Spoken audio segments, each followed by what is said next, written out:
Hey everyone, happy Easter. I'm Brandon, and I'm so pumped for what's about to happen. I'm just sitting here chilling with my peeps. Oh wait, no, I'm here too. Oh yeah, hey Debbie. Hi guys, I'm Debbie. So before we get started, there's only one thing you need to know. Easter Jam is for every single person in your family. So if you're a teenager or a youth, this is for you. It's also for the college students. And if you're a younger kid, get ready. We're about to have some serious fun, but we do need your help in leading the way. Adults, buckle up. This is Easter like you've never experienced it before.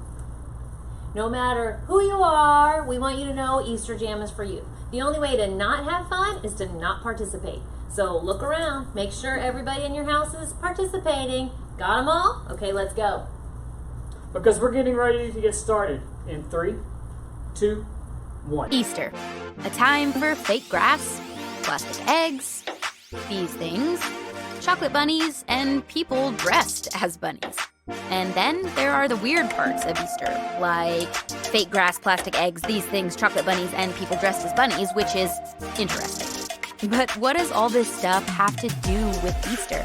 And if this holiday is about more than candy and wearing uncomfortable clothes to church and lunch with your relatives, what makes Easter happy?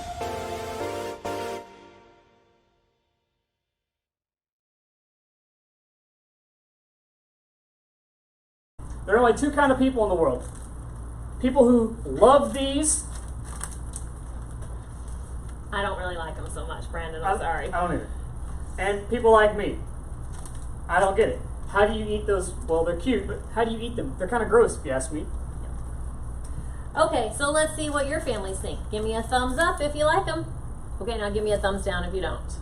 Your family is going to face off in the greatest peeps jousting competition of all time. Debbie is going to explain how it works, and then we will tell you when to start. Okay guys, so first thing you need to do, divide the room into 2 teams. Then you're going to grab 2 peeps. But now, don't worry, if you don't have any peeps, a big marshmallow will work just the same. So, Team A will have peep A.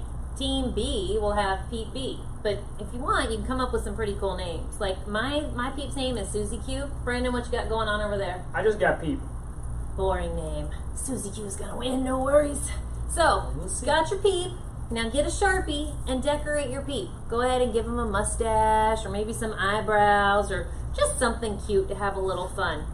Hey, let those creative juices flow. I mean, mine's beautiful. So next, you need to prepare your peeps for battle. You're going to stick a toothpick in the peep, just facing forward, you know, kind of like a sword or a lightsaber or something like that. Just depends on how serious your family is about competitions. And make sure your toothpick is facing forward toward the other peep and don't cheat.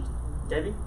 Sorry, but Susie Q or whoever's going down. Oh no, peep is going down. Peep is going to win. Peep is going to win. So, you're going to take a microwavable plate and you're going to place your 2 combatants on this plate. No social distancing required. Get them as close as you can so that they'll actually, you know, maybe blow up in the microwave a little bit and, well, you'll see what's going to happen. But you want them to be close together and facing one another. Finally, time for the big event.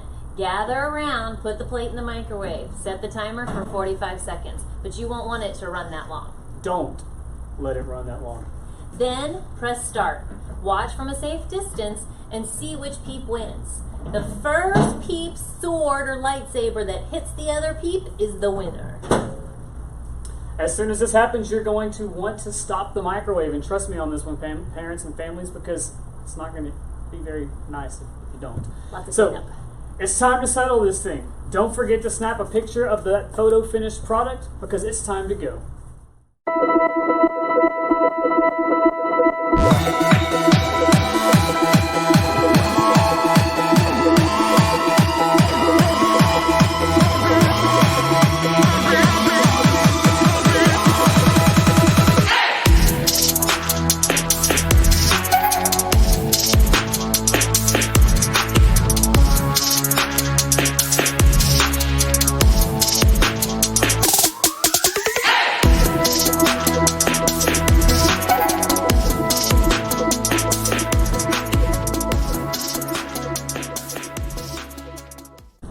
So, how did it go? Who won? I want pictures. Please post them to Facebook, Twitter, Instagram, Snapchat, whatever social media platform you have.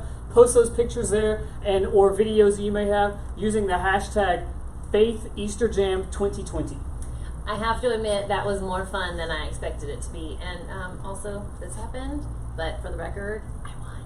Pete did lose, I have to admit that. Yep. All right, ready for another game? This one, you're going to need a laundry basket.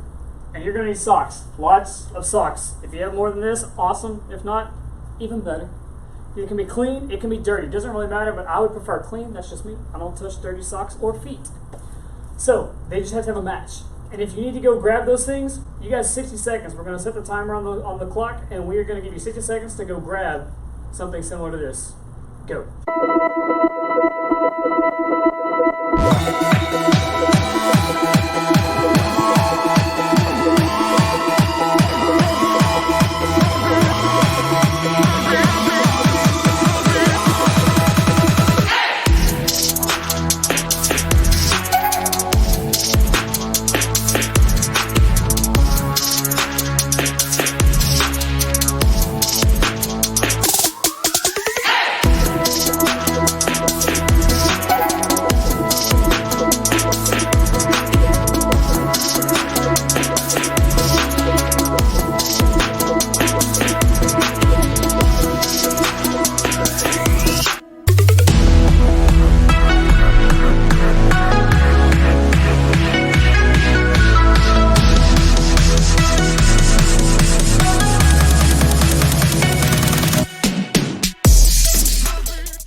Got your baskets and socks? Great. Now choose 2 people to play the game. You'll also need 2 people to keep score.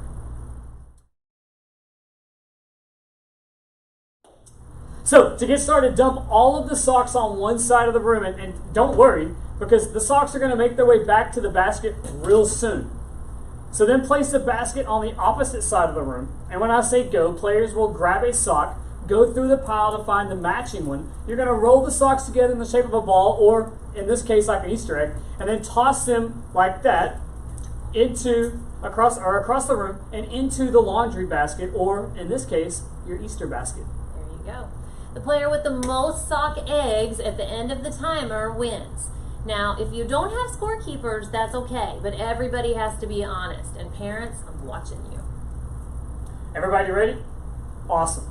We're putting on a 1-minute timer on the clock, and this Easter egg throwdown is happening in 3, 2, 1, go.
families, come on back over here. Let's take a look real quick. Who won? Post these videos and pictures again on your social media using hashtag FaithEasterJam 2020 because we are super excited and we want to see how you are experiencing Easter with us. Okay guys, I hope you're having fun so far. We are celebrating because tomorrow is Easter. And if you don't know the whole story of Easter, that's okay. Today we'll talk about what makes tomorrow, even more than any other day, a happy day. But before we get there, I know you have a lot of family and friends who would love to hear from you. And to make that happen, we have a few options. Pick one of the challenges on the screen to wish your peeps a happy Easter.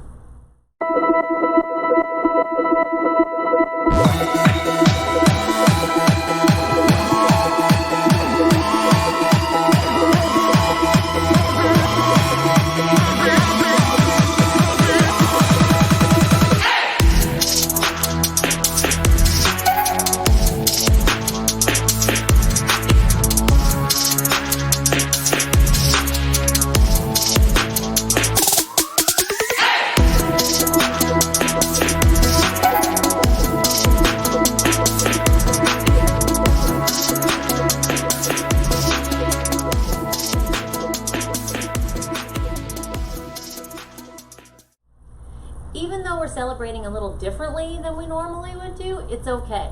Easter is still happy. And that's not just because of the peep wars or the Easter basket toss or the chocolate bunnies, even though those are my personal favorite. It's because Easter is still happy because of what happened 2,000 years ago on the very first Easter. It's the world's most powerful story, yet the most simple story. It's so simple it can be told with laundry. In the beginning, God created everything. He formed people in His very own image. But then, we turned away from God. Sin entered the world, like a dark stain. Still, God loved us so deeply that He made a plan to rescue us. At just the right moment, God sent His very own Son, Jesus, to live among us. Jesus healed hearts, and minds, and bodies. Thousands gathered to hear Him teach. Instead of giving lots of new rules, Jesus turned things upside down by making it simple. Love God, love others. After 3 years of traveling and teaching, Jesus and His disciples entered Jerusalem to celebrate the Passover feast. Huge crowds gathered to welcome Him. But while the crowds cheered for Jesus, the religious leaders made plans to arrest Him. He was turning their world upside down, and they wanted Him gone. As Jesus celebrated the Passover meal with His friends, He told them that He would be leaving, but would return. His friends didn't understand. That night, one of Jesus' followers, Judas, led soldiers to arrest Him. The religious leaders gave Jesus a fake trial and then sent Him to Pilate, the Roman governor, who could have Him killed. Pilate found Jesus had broken no law and tried to release Him. But a mob called for Jesus to be killed. Pilate gave in and handed Jesus over to the Roman soldiers.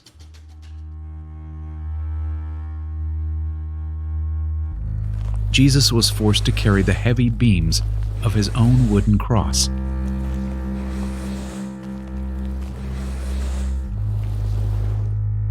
On a hill called Golgotha, the soldiers nailed Jesus' hands and feet to the rough wood. The soldiers and people who passed by laughed and mocked Him. But from the cross, Jesus asked God to forgive them. Finally, Jesus called out, "It is finished." Then He died. The earth shook. Rocks split open. Even the soldiers cried, "Surely He was the Son of God." One of Jesus' followers took His body and placed it in a tomb cut from the rock. A huge stone blocked the entrance. Jesus' friends were devastated. They had believed that Jesus was the one God promised, the one who would rescue them, but now he was gone. Their whole world had turned upside down. Jesus' friends stayed hidden in fear for 3 days. But early Sunday morning, Mary Magdalene, a close friend of Jesus, hurried to the tomb. She planned to anoint Jesus' body with special spices. As Mary neared the tomb, she saw the stone had been rolled away. The tomb was empty. Mary turned to see a man standing near. She didn't recognize him until he said, "Mary." It was Jesus, alive. Jesus told her, "Do not hold on to me. I have not yet ascended to the Father. Instead, go to those who believe in me." Jesus, God's Son, became like us to lay down his life. Through God's power, he defeated death for all of us, and sin was washed away. One day, he's promised to return, so we can live with him forever.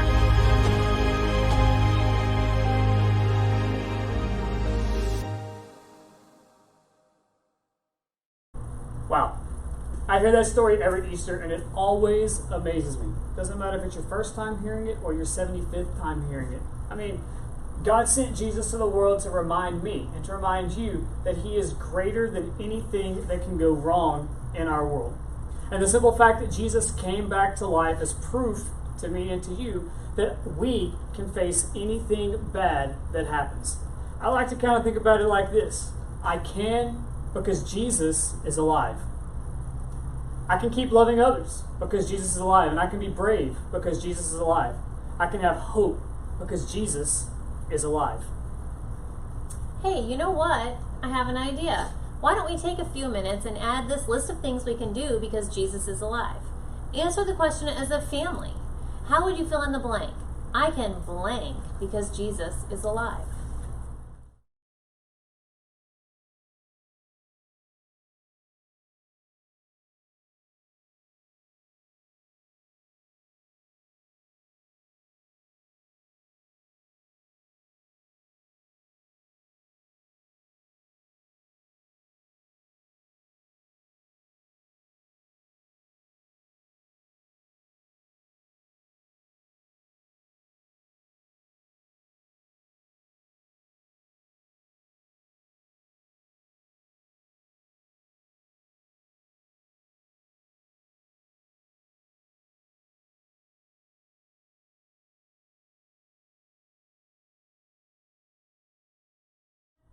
I love to trust him with what's going on in my life right now.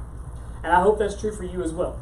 And I hope that you spend the rest of the day and even tomorrow making happy memories with your family. To get you started, here's one last challenge. For this one, you'll need to decide who's the technology genius in your home. Could be your mom, your dad, sister, brother, aunt, uncle. Here it's Brandon. Okay, so figure it out. You got that person? Okay, let's go. As soon as this video is over, we want you to go outside and take a family Easter photo. You can be dressed up and formal with perfect smiles, or you could be in your PJs and put those filters on that make you look like a bunny rabbit. No matter how you do it, take a family photo and make it awesome. Then share it to social media. But don't forget to use the hashtag FaithEasterJam 2020. We would love to see your Easter family style. Maybe now more than ever, this is a time to celebrate and remember God's faithfulness and the hope that he gives us in Jesus. After all, that's what makes Easter so happy. Bye guys! Peace out!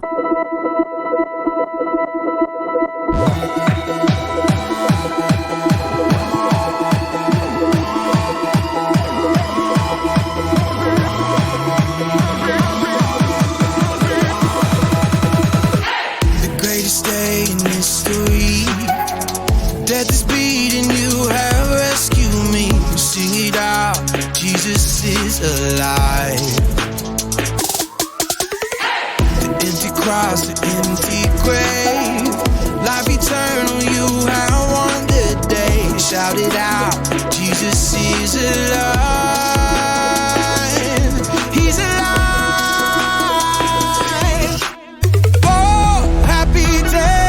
Happy day, you wash my sin away. Oh,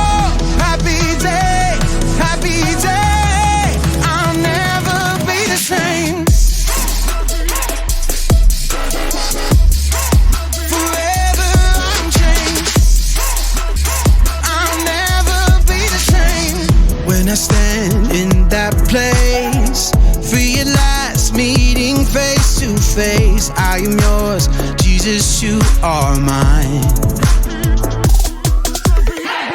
In this joy, perfect peace, earthly pain finally will cease. Celebrate, Jesus is alive.